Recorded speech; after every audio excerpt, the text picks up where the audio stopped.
What's good, YouTube? DM Gaming here with the DM Network, and I'm playing some Xenoverse 2. And I just got this from the Supreme Kai of Time. It is a hat, and it's for 10 million. That's what it says here.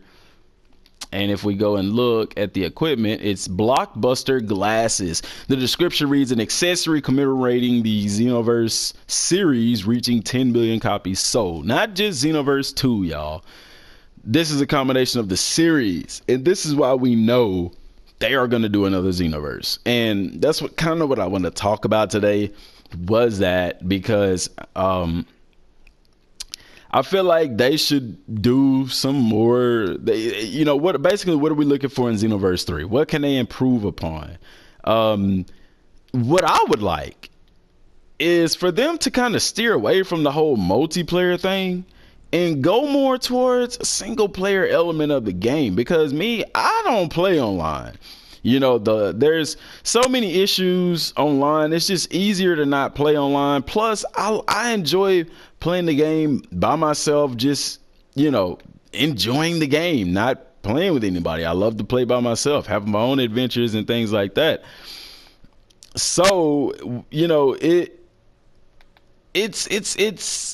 it's fun. That is fun to me. That's what I like to do. But everybody's not like that, and I get that. But the reason I say that, y'all, is because I feel hold on, she wants to talk to me. That cool looking Saiyan's eyes is so dreamy. Want to transform for me sometime? Ooh. So y'all know what we got to do. We got to transform for her. Let me. I don't even know if I can transform, y'all. Let's praise him, delight, goodbye, spirit ball, elite pose. No, we want to transform. I don't think I can. Spirit bomb. Nope. We want to transform. Ninja, lie down, fusion, Ginyu pose. Oh no, yeah, we cannot transform. That's crazy. She actually ran up to me. The shimmering golden hair of a Super Saiyan is just gorgeous. Tell me, what brand conditioner do you use? Okay, she ran up to me out of nowhere, y'all, but I can't transform, so I knew fusion. But anyway, I feel like the game should be more in depth, should be more geared a little bit more towards single players. Because a lot of the stuff that we don't have in the game that I would like to be in the game is not in the game, because according to the developers, with 6 people on the screen at one time, you can't have the cutscene supers and as far as destructible environments, there are little things that are destructible. However, whenever, there's no major destruction, and if you do cause major damage to the ground or something to that effect, it's going to disappear. It's going to basically reprocess itself or whatever. So that messes up a lot. It takes a lot away from that as well. So I just wish that they would put that into the game, and that's why I say, stem away from the whole multiplayer thing, kind of give single players a thing, because the market is there. You know what I'm saying? I don't think people buy Xenoverse to play with each other online. I think people buy it more for the single player, being able to create a character and the depth of the character customization and things like that. So that's what I feel like is the reason for that, and the major sales of it. Now, don't get me wrong, the story is cool. I did like the story. I mean, it's kind of difficult to do something just completely different to that effect or whatever. But I still feel like they could have done a little bit more had they not tried to focus so much on multiplayer, because from Xenoverse 1 and Xenoverse 2 there was definite lag issues. The net codes, people had a problem a lot with the net codes and things like that, and so on and so forth. So we're just looking for that, man. I'm just looking for that go-to game, that's gonna give us the altogether Dragon Ball experience. And I always notice there's always multiple Dragon Ball games out,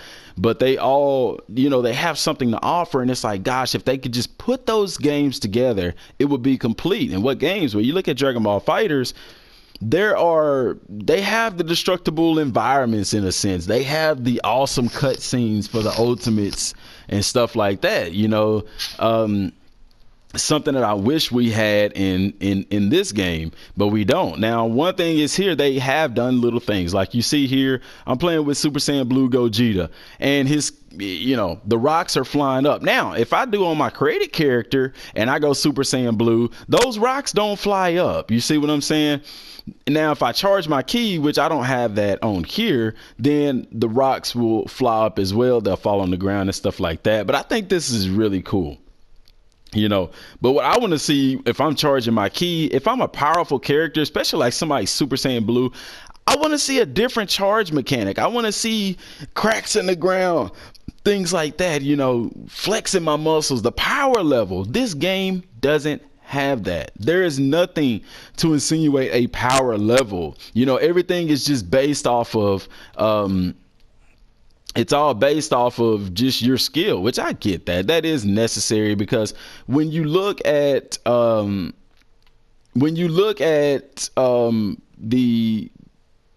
real Dragon Ball, for instance, power level is important. But skill is equally important. And we know that from the Tournament of Power and stuff like that. When you look at Kale and Kefla and Caulifla, whenever they fused and stuff like that, they had amazing power. Goten and Trunks, they have amazing power. And you ever wonder why Goten and Trunks aren't able to fight in big fights? Because they don't have the martial arts training that's necessary. Goku and Vegeta are extremely powerful, yes, but what makes them even more powerful is their fighting skill. That's something that even Beerus has commented on. So, I understand having stick skills in the game is important, but it's also important to display that power level, man. Have something related to that. Don't just leave it based on skill, because skill, like I said, while it is important, it is something that it's power level needs to mean something, man. I mean, if I'm playing with Super Saiyan Blue Gogeta here, if I'm playing against Krillin, bro, it should be a one shot. And I know people are gonna say, well, that's not fun, that's not realistic. If you're in a single player game, yes, that is very fun to be able to one shot certain characters. And don't get me wrong, you can do that in the game. If you go to like the parallel missions and you play like the first parallel mission, you can definitely do that in the game. But when you get up to level 5 and stuff, the power level scales. But with you being a level 99 character, your power level is stalemated, and at some point the computer is actually stronger than you and things like that. So you never get to go to a certain level, and that's what I wish that they would change. I wish they would add real destructible environments that I know they can't right now, because they want to focus on multiplayer, 6 people on one screen at one time doing the raids and stuff like that.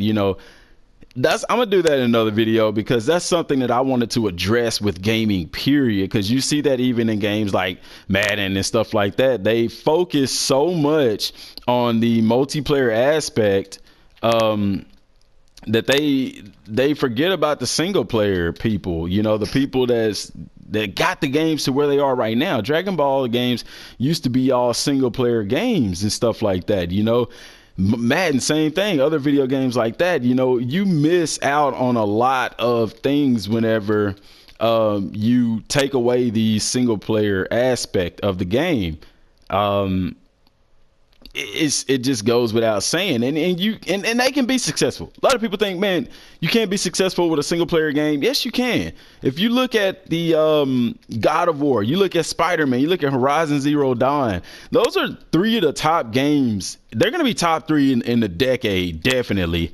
And they're all single player games. Spider-Man just set a record for selling the most copies of a superhero game in US history, and it's only on PlayStation. You see what I'm saying? So imagine if there's a game that's on Xbox and PlayStation that has that same feel. Dragon Ball is extremely popular. It's been popular, man. I've been watching Dragon Ball since ever I can remember, and I'm 31 years old, man. I've been watching it since I was in elementary school, man, whenever it started airing on Toonami and stuff like that. Been playing the games, Super Butoden series, Ultimate Battle 22, Final Bout, Hyper Dimension, all of that before it ever came to PlayStation 2 and things like that. So I've been at it for a long time, y'all, and I've seen these games grow. I've seen them develop, and there's always just something missing, and then they'll come out with 2 games and they'll put one in one, you know, they'll put some great things in one game, and what you wish they had in that game, they had in a separate game. And it's like, gosh,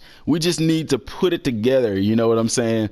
So I really hope that they get that together, man, because it'll be awesome if they do.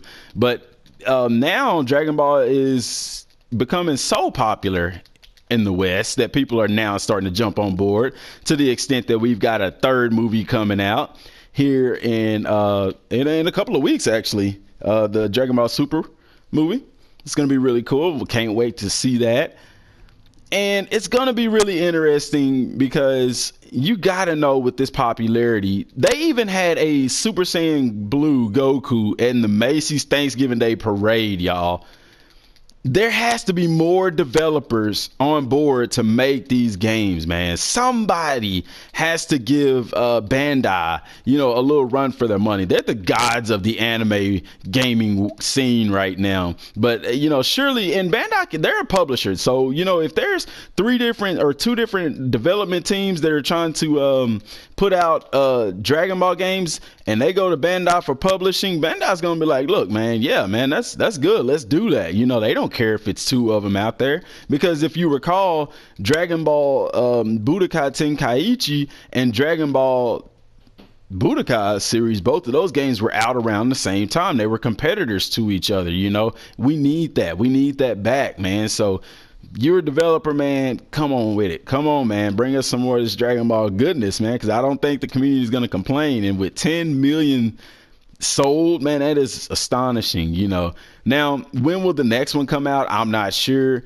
I don't think, you know, Dragon Ball games normally come out around either February or around November or Octoberish, somewhere in there, mostly in Novemberish. Now, what we have to realize is this: Jump Force is coming out in February. So we know, and there hasn't even been an announcement for another game yet. So we know for sure that they're not coming out with one early 2019. Now, they could announce one after Jump Force comes out that's going to come out in November or something like that. But, you know, that's neither here nor there, man. We don't know yet. It's clearly speculation. But with that, we know that they are doing another Xenoverse. They have to, man. They 10 million copies. Why not ride that horse till the wheels fall off? You get what I'm saying? So it's going to be very interesting to see what they do there. Now, they have been coming out with mobile games and stuff, and like I said, those are even more geared towards, you know, microtransactions and things like that. You know, they try to squeeze them in the Xenoverse, but it doesn't work to squeeze them in the Xenoverse. I don't think anybody goes around buying TP medals and stuff like that. So, you know, that's that. But it's cool, man. It is really cool that things are developing, that things are getting better, that things are building. But like I said, man, we at some point we got to take the next step, and I think a lot of reason we need to do that is with some competition, some more developers making more games. I know that they're coming simply because of the sheer popularity of anime games is growing even more, and then anime in general is just growing, and it's really cool to see the growth, because somebody myself who's been on board with anime since I was, you know, just a little kid, you know, all through my adult years, and I'm still super excited about it, still a fan of it, you know, to see other people starting to learn about it and experience it as well. So that's all I got for right now, y'all. I don't want to talk too long. I could talk all day about these things. Expect more videos to come. Till next time, thanks for watching.